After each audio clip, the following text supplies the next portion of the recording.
просто так назвали сегодняшний наш бизнес-форум Бельгиком 2025, цифровая эпоха и новые компетенции. Не просто так вынесли в заголовок знания и новые компетенции. По мнению многих экспертов, ближайшие пару лет станут не просто турбулентными, а мега-турбулентными. И здесь нам понадобится не только наши стратегии адаптации в первую очередь, не только наша находчивость, но и апгрейд, если так можно сказать, тех компетенций, которыми мы уже обладаем на сегодня.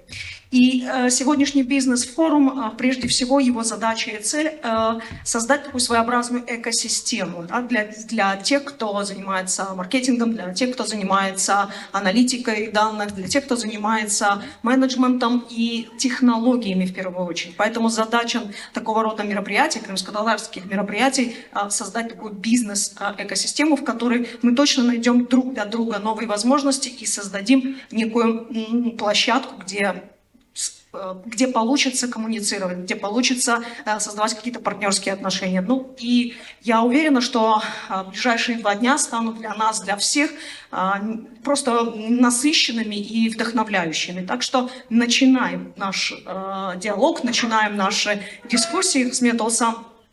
И прежде чем мы начнем дискуссию, которая заявлена в программе «Инвестиции в человеческий капитал», я бы хотела задать один вопрос в зал. Вопрос такого рода. Считаете ли вы, что развитие человеческого капитала важнее финансовых инвестиций? Поднимите руки, кто за. Немалое количество. Прокомментируйте, почему? В свое время Генри Форд еще сказал: вы можете у меня забрать заводы, но со своими сотрудниками я еще раз этот завод построю. Мудро, мудро. Есть какие-то еще комментарии? Не вижу. Нет? С Генри Фордом точно сложно не согласиться, но я уверена, что сегодняшние наши спикеры не менее, скажем так, мудры, не менее опытны и точно поделятся определенными лайфхаками. Для дискуссии на тему инвестиций в человеческий капитал я приглашаю генерального директора студии Харади Ньюс Продакшн, кандидата экономических наук Эльзару Ханум Ислямову. Вы у нас.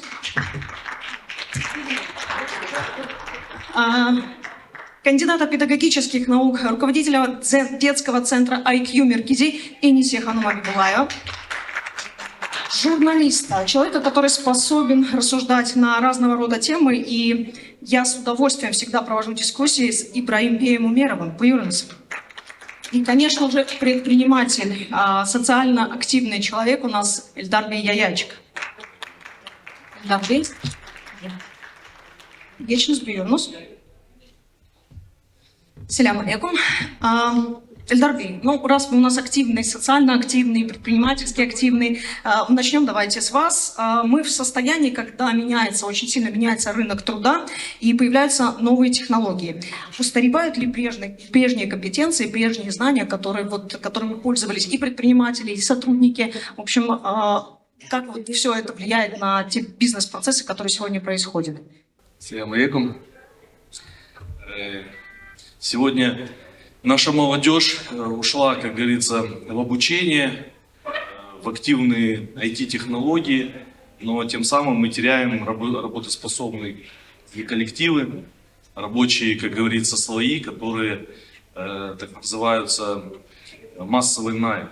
И с массовым наймом у нас в стране большие проблемы. Тут много, как говорится, сложностей с этим. Это и демографическая ситуация сработала в этом. Также вот эти вот процессы с миграционной историей, как мы все с этим сталкиваемся в последнее время. Многие виды бизнеса вообще сейчас с мигрантами, как говорится, прекратили взаимоотношения. Эта проблема нас ожидает в ближайшие годы, и нужно будет как-то перестраиваться, то есть суметь обучить своих крымчан, на сегодняшний день, наверное, больше, и чтобы их квалификация позволяла работать во всех сферах бизнеса. Я как бы работаю в нескольких направлениях, это и туризм, и строительство активное, логистика. Во всех видах бизнеса сегодня большие сложности. Мы, конечно, стараемся переключиться с мигрантов, но тем не менее, благо пока в строительстве у нас остались возможности официально привозить, официально регистрировать. Много препонов стоит, но тем не менее сегодня обучились уже, где-то легализовали многих. Это как бы, ну и государственно как бы важно, потому что хаотичные въезды, выезды, просроченные патенты, это все проблема была, она накопилась и тем самым снежным комом накрыла как бы весь бизнес, можно сказать, в Крыму и во многих регионах России. Поэтому сегодня как бы уже вроде эту историю немножечко легализовали, но тем не менее иммигранты тоже уже не хотят приезжать в таком массовом формате, потому что были притеснения, были сложности, и поэтому как бы на сегодняшний день, я думаю, ну, будут приезжать более квалифицированные. Ну и тем более как бы миграционная история сегодня как бы регламентирует, что в любом случае это будут белые зарплаты, а это в бизнесе как бы тоже нелегко пока с налогами. Это сложный процесс. Да, это однозначно будут тоже сложности. Но в любом случае, касаемо нашего Крыма, у нас чуть-чуть получше демографическая ситуация, тем более в нашем народе. Я надеюсь, что наши крымские татары смогут так распределить свои ресурсы, своих детей обучить так, чтобы все сферы были потихонечку насыщены. Представлены. Да, и представлены. Скажите, а есть дефицит на рынке труда квалифицированной силы или в целом вот поднаемных, скажем так, рабочих, которым просто дается задача от А до Б? Квалифицированных сотрудников тоже мало. Если касаемо строительства, то сегодня активно строительство в Крыму развивается, и все эти 10 лет большой спрос. Спрос именно на ИТР, на серьезных сотрудников, прорабов, проектировщиков. И, ну, их, конечно, не хватает. Из-за этого и качество труда, качество стройки падает, где-то вечный поиск. Ну и плюс, когда спрос большой, то и люди тоже себе не могут сложить цены, начинают прыгать из компании в компанию, это растут цены, зарплаты и все, как бы спрос. А вообще бизнес готов, то есть вы как руководитель предприятия, да, вы готовы сегодня, ну, решать эту проблему, что называется, не по поискам замены тому или иному сотруднику, а создание вот внутри, так сказать, условий для того, чтобы, ну, повышать квалификацию либо имеющихся, либо создавать условия для роста такого профессионального? Для более сама сложность, то есть нет, я думаю, проблема в том, что вот нету такого желание у людей жить в компании изначально как бы привязанным в долгую. То есть люди сегодня не патриотично подходят к какому-то виду бизнеса, да, то есть они понимают, что они востребованы, и они будут прыгать из компании в компанию, пока они найдут себе теплое местечко, где меньше работы, меньше спроса и хорошие зарплаты. Из-за этого развивать таких сотрудников очень сложно. Конечно, есть у меня тоже как бы те люди, в которых я готов вкладывать, обучать их дополнительно и давать им определенные подходы в образовании, повышение квалификации, но это не со всеми получается. Обычно если ты молодежи касаемо, то они себя еще не нашли, они просто как бы еще ищут себя, то есть в них вкладывать опасно, но тем не менее все равно нужно. Риски. Да. А если касаемо нашего патриотического, как говорится, воспитания и образования, я вообще как бы против выездов, по крайней мере, первого образования своих детей за рубежом и за пределами Крыма я вообще против. То есть, конечно, разнообразие это неплохо, это развитие, но, к сожалению, если мы возьмем большой срез последних там 30 лет, то мы активную, качественную, образованную молодежь из хороших, как говорится, состоятельных семей сегодня потеряли. Они уехали по таким, ну, по разным программам и не вернулись в Крым. Это было и ранее. Да, они, может быть, где-то когда-нибудь и принесут пользу нашему народу, но я считаю, что именно сегодня пользу нужно приносить внутри Крыма, внутри нашего бизнеса, внутри наших семей. И дополнительно потом, развиваясь там вторым, третьим образованием, можно выезжать уже состоявшимися людьми, которые знают, что такое ценность возврата на родину, ценность проживания на родине. И и быть примером тем, которые могли поехать, научиться и вернуться. Ну, вероятно, здесь должна быть и другая, как говорится, сторона, да, что бизнес должен быть настолько активен, настолько публичен, чтобы всем своим присутствием показывать привлекательность себя как структуры для тех специалистов, которые, ну, получают где-то образование, и чтобы они возвращались, как говорится, домой. То есть Крым должен притягивать как минимум, да, чем-то. Эльдар Ханум, вот сейчас Эльдар Бей сказал, что есть проблема того, что молодые специалисты, получившие хорошее образование, их сложно удержать надолго. То есть выстроить отношения в долгую с молодым специалистом достаточно сложно. А бизнес-среда у нас вообще готова вкладываться вот в эти процессы воспитания. То есть одну сторону мы видим, да, как проблему, а другая сторона готова у нас вкладываться? Ну, мы говорим сейчас об инвестициях в человеческий капитал, и вы правильно сказали слово «капитал», не «ресурс», когда капитал выступает как инвестиция в долгую, то есть это некий актив. То есть я хочу сказать, что все зависит от того, как бизнесмен относится к этому фактору. Или это актив, или это ресурс, затраты. Естественно, что когда он относится это как к ресурсу человеческому, ему хочется сразу же получить отдачу. В принципе, от того, что он уже заплатил ему зарплату, этого достаточно, чтобы сразу поиметь оттуда выгоду. И она, в принципе, достаточно легко просчитывается, и бизнесмену все понятно. Поэтому, когда мы говорим об инвестициях в человеческий капитал, это, конечно, долгосрочные прежде всего и стратегические вложения, но которые окупятся, естественно, не сразу. И не сразу раз, и, во-вторых, очень сложно это просчитать.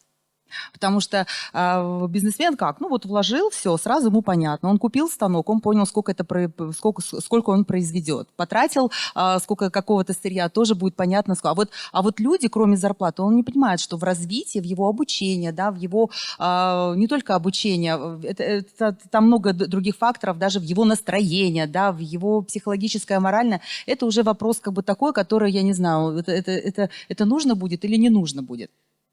На мой взгляд, это все зависит от зрелости бизнесмена.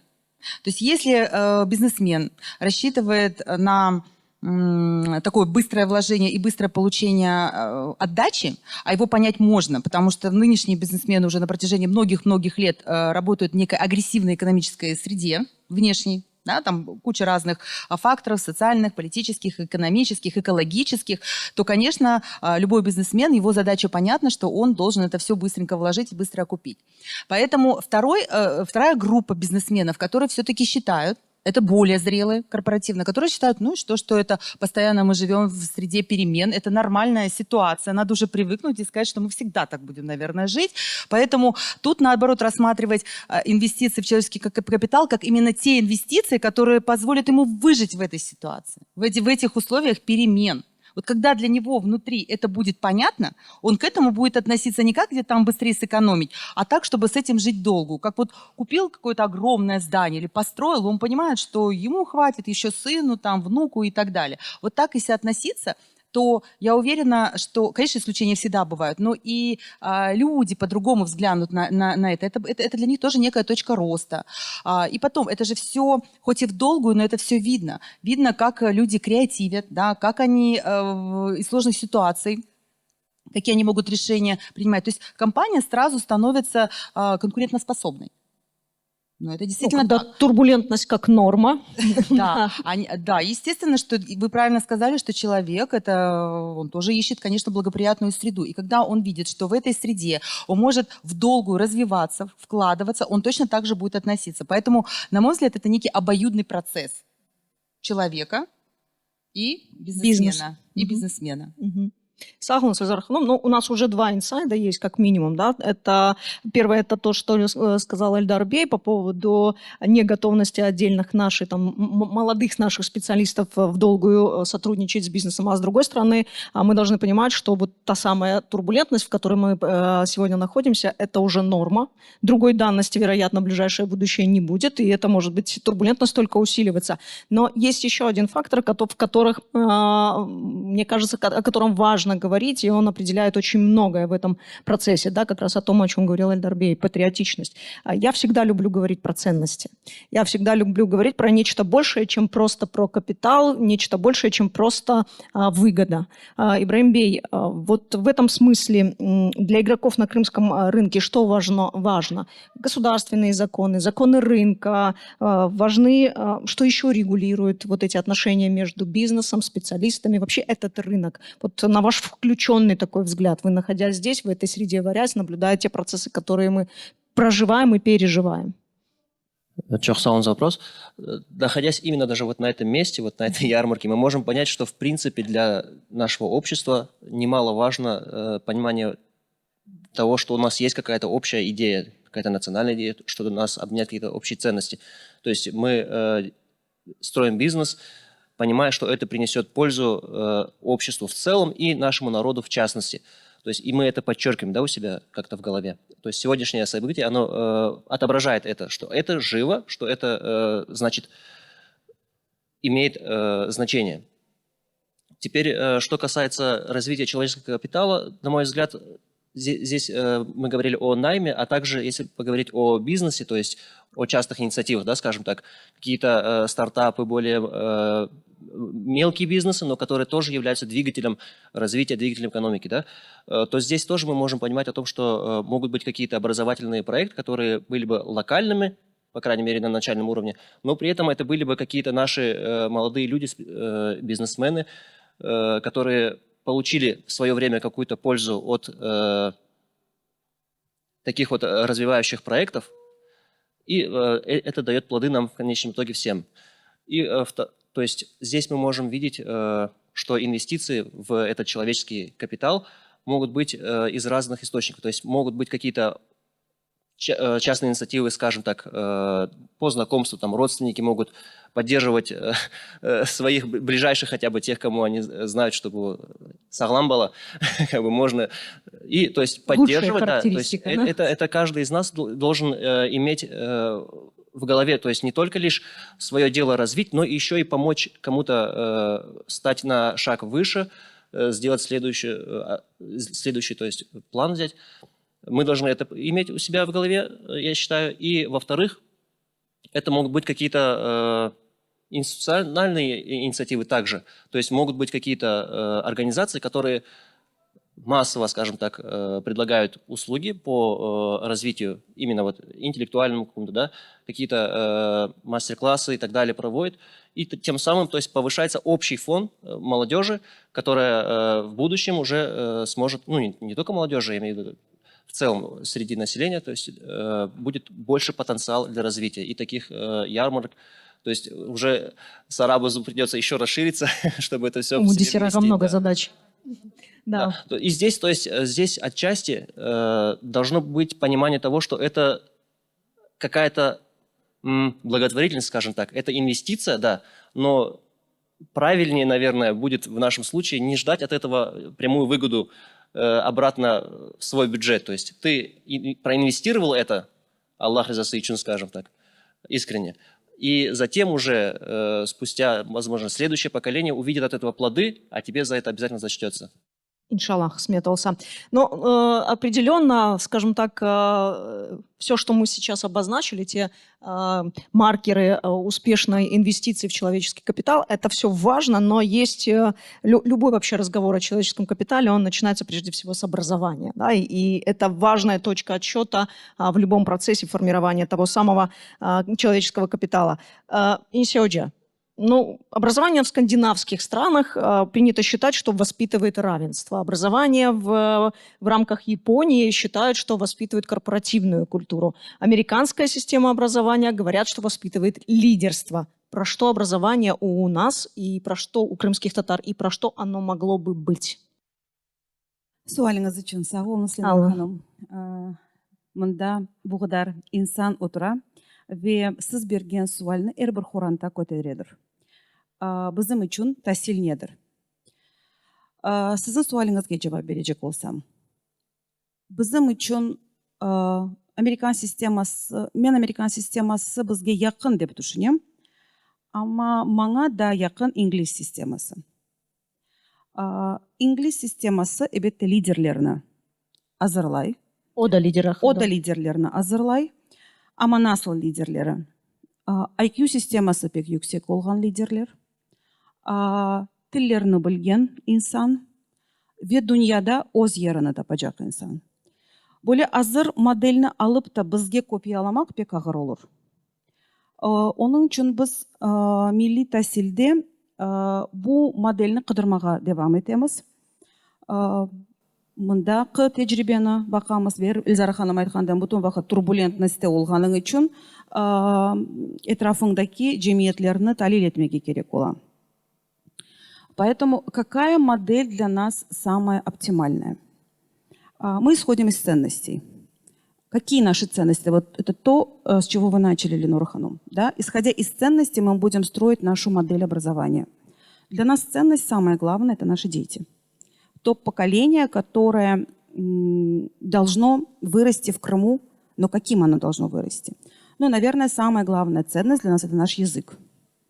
Наш язык, образование на языке, знание, ну, как минимум, английского языка на высоком уровне, второго, как иностранного, как родного языка мира, и, конечно, качественные знания по ряду областей наук. И тогда эта модель, когда у нас будет в приоритете качественное образование, оно позволит нам вырастить лидеров.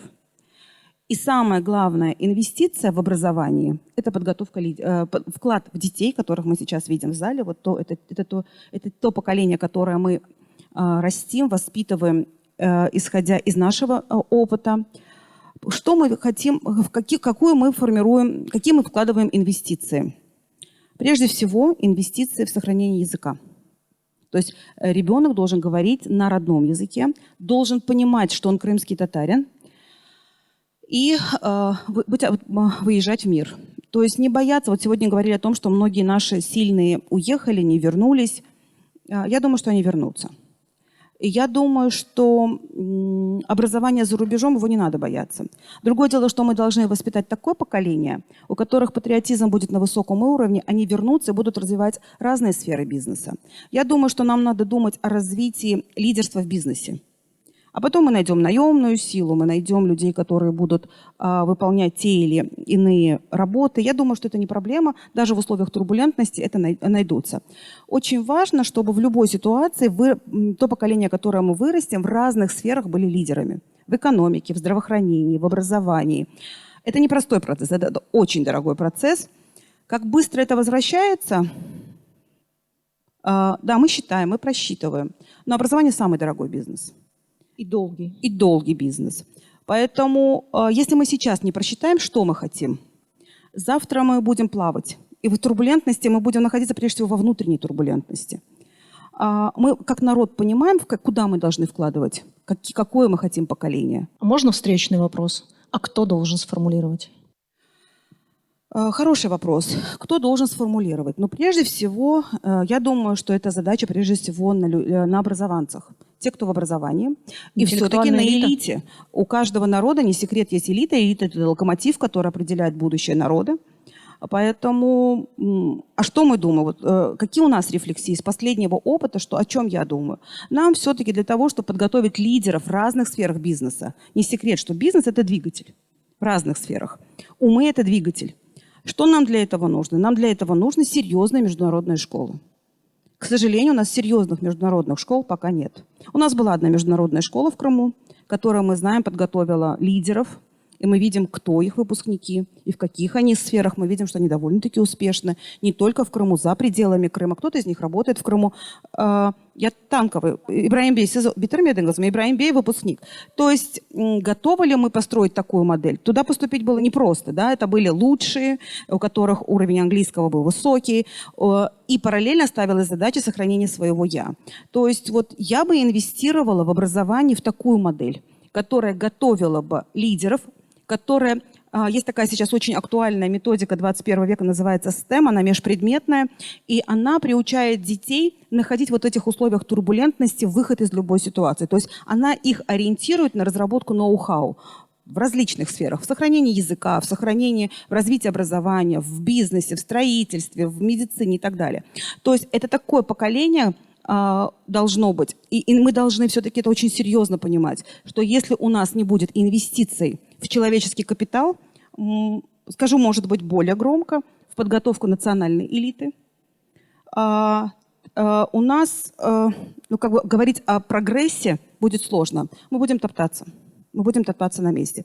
Наверное, поэтому, ну, если у нас кто должен заниматься? Ну, интеллигенция есть. Может быть, собирать какие-то круги и просто проводить мозговой штурм и искать выход. Вот тот же STEM среди нашего народа проводить. Какие выходы? А народ у нас очень грамотный. Я уверена, что мы эти выходы найдем. Есть необходимость, может быть, мы сейчас не потянем, да, для того, чтобы подготовить такое поколение, которое было бы конкурентоспособно в современном мире. Значит, надо привлекать со стороны и привлекать прежде всего инвестиции, и привлекать специалистов для того, чтобы подготовить это поколение. Пока мы не подготовим это поколение, о серьезном развитии нашего народа в Крыму будет говорить сложно. Да, нас немного, но вопрос в качестве. Можно быть меньшинством в численном плане. Да, можно быть... сколько у нас сейчас процентов в Крыму? Я не знаю. Было по статистике... какие точные данные? 25. Эльдар Бей настаивает на цифре 25. Вам тоже нравится эта цифра? Ну, мы хотим об этом думать, надеюсь, что так. Но тогда мы должны вырастить, инвестировать в образование. Мы должны, вот моя главная идея – инвестиции в ценности, инвестиции в человеческий капитал, в подготовку конкурентоспособного поколения, которое знает свой язык, которое знает, кто он, признает свою национальную идентичность, который говорит на языках и который, IQ которого очень высокий. Вот мои мысли в инвестициях вот в этом направлении. Сагун Сенсиоджа, смотрите, мы с коллегами периодически, так я это называю, балуемся исследованиями, что называется. Да? И последнее наше исследование зафиксировало факт того, что наши респонденты отмечали огромный рост бизнеса, да, и успешность крымско-татарского бизнеса. Причем это не просто частные инициативы, а прежде всего это такие и производственные, и технологические, и в сфере, что называется, замыкаются в сфере, замыкают одну целую сферу, и это все крымско-татарский бизнес. Эльдар Бей, насколько в предпринимательских, в бизнес-кругах есть понимание вот этой необходимости коммуникации с интеллектуальной элитой, коммуникации вот по поводу вот таких вот проектов, понимание того, что национальное образование, проблематика, точнее, национального образования тоже должна стать частью той миссии, которую выполняет сегодня крымско-татарский бизнес. Я вам скажу, вот Сиханум во многом согласен, правильно, инвестиции очень нужные для нас. Но единственное, что вы сказали, что сначала патриотизм, я даже сказал бы количество, качество, потом патриотизм, а потом уже эти проекты. Потому что если мы не успели, допустим, если вы пример Танкова привели, я бы у Ибраима спросил бы сейчас, сколько однокурсников у тебя живет в Крыму? Сколько, Ибрahim? Хороший вопрос. У меня есть Баджанах, ему 30 лет. Я вот его срез беру, он один из последних учился в качественном танковом, да, так сказать. Он говорит, все уехали. И я его сдерживаю, там уже и бизнес у него хороший, и как бы я его привязывал и так много нюансов. Я сейчас оптимизма добавлю в вашу пессимистическую речь. Да? Здесь в зале сидят как раз выпускники танкового училища, они успешные, я очень буду они горд, представляют, участвуют в нашем бизнес-форуме. Но я хочу, и вторая часть как бы этого вот именно момента, что там реально воспитали лидеров, реально сама система очень была правильная и в плане языков, и в плане образования.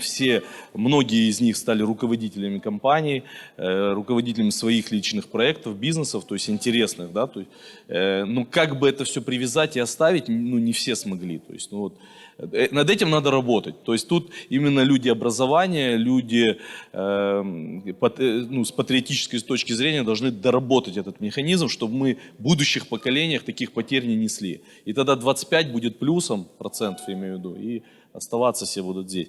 Эльдар Бей, я танковое привела в качестве примера. То есть в условиях, когда мы ищем, да, куда вкладывать инвестиции, то я Танковая привела в качестве примера, возможно, это выход, и нам нужно создать такие школы, пусть они будут частные. И как раз, может быть, не допуская ошибок танковского, ну не то чтобы ошибок, а опережая работу над ошибками, вложить идеологию ту, чтобы эти умные головы оставались в Крыму. Отправлять их, возможно, на стажировки, создать фонды, которые будут инвестировать, например, стажировки в Кембридже, ну, условно говоря. Поэтому, но оставить этих выпускников здесь. То есть Танковая — это локальный пример. Мы, как крымские татары в образовании, должны задумываться об этом, потому что мы грамотный народ, куда нам двигаться. Но приводя вот эту ту статистику, которую вы приняли, и бояться этого, я считаю, что этого бояться не надо, а наоборот, надо думать об этой модели, искать инвестиции и готовить умное поколение, грамотное поколение лидеров, которые будут работать в Крыму, но будут открыты глобальному миру. Потому что тех детей, которых мы сейчас воспитаем, они будут жить в другом мире. Они будут жить в совершенно других глобальных условиях. И если мы сейчас не сработаем на опережение и не разработаем эту дорожную карту, ну, что мы будем делать? Маршрутки водить?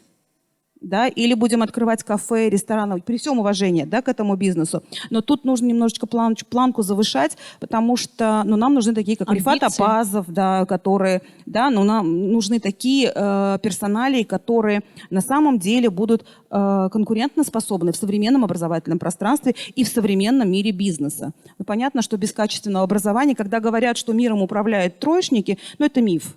Троечники просто видны.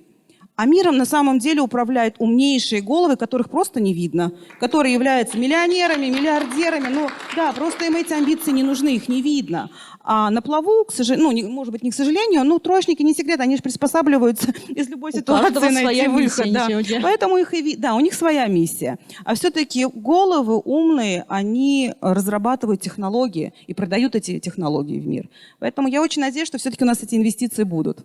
Я хотел немножко добавить по поводу привязки к Крыму. Говорили о том, что есть Танковская гимназия, да, была, в виде интерната. Я там обучался, это было интерната. Вот я хочу отметить, что на своем примере, мне кажется, я почувствовал один минус, наряду со многими другими плюсами, в том, что ты оторван от своего поселка, в котором ты как бы растешь, да.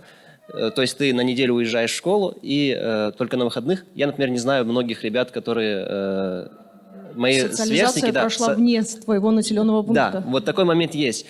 Я хочу сказать, что для решения этой проблемы не нужно каких-то больших проектов. Достаточно своего ребенка брать с собой и ездить к родственникам, посещать родню. Поддерживать хорошие взаимоотношения с соседями. Таким образом, то есть у подрастающего поколения будет взаимосвязь именно с людьми, с нашим народом, то есть в Крыму, со своим селом, со своим городом, районом, не знаю. Это, мне кажется, очень важно, потому что, размышляя о каких-то высокопарных вещах, забывать о том, что есть сосед, с которым ты должен поздороваться, это нелогично. Во-вторых, нужно посещать Крым. То есть, например, мой сын Сорай, когда мы поедем в Испанию, когда поедем в Японию, я думаю, почему ты так хочешь туда, что ты там хочешь увидеть? Мне, действительно интересно. Вот там горы и так далее. Я думаю, ты думаешь, там лучше горы, чем здесь? Или что? То есть нужно показывать, что действительно в Крыму есть много чего, что стоит увидеть. Открывать Крым для себя, одним словом. Это очень важно тоже делать именно с детьми и для себя в первую очередь тоже. То есть таким образом будет эта такая привязка естественная вполне. И, конечно же, я не хочу сказать, что это очень плохо, если человек уехал. Нет, это хорошо. Просто не нужно обесценивать то, что у тебя и так есть уже как бы. А вот эти взаимосвязи – это сила человека. То есть вот это воспитание. И если говорить о языке тоже, да, говорим о воспитании лидера и так далее, знание родного языка – это укрепляет твою идентичность, то есть ты самоидентифицируешься и не чувствуешь при этом какого-то комплекса, как это было, не знаю, там в начале 90-х, можно было такое, да, встречать комплекс, как будто комплекс неполноценности у крымского татарина, только лишь по признаку своей национальности. Вот это нужно исключать, то есть, наоборот, привить им любви к своему родному, начиная с родного языка, я считаю. Можно я чуть добавлю? Понимаете, Ибраим Бей, вы сейчас ответственность за вот эту крымско-татарскость, за патриотизм, да, в бизнесе, вы сейчас переносите, она должна быть в семье, однозначно. Что делать тогда, когда вот эта идентичность, сохранение своей идентичности потеряна. Ну, потеряна вследствие определенных факторов.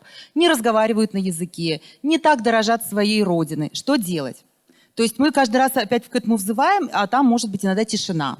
И Несеуджа на сегодняшний день на примере своем уже как бы экспериментальном центре развития детей и подростков Айкюр Меркези доказала, что ребенка можно...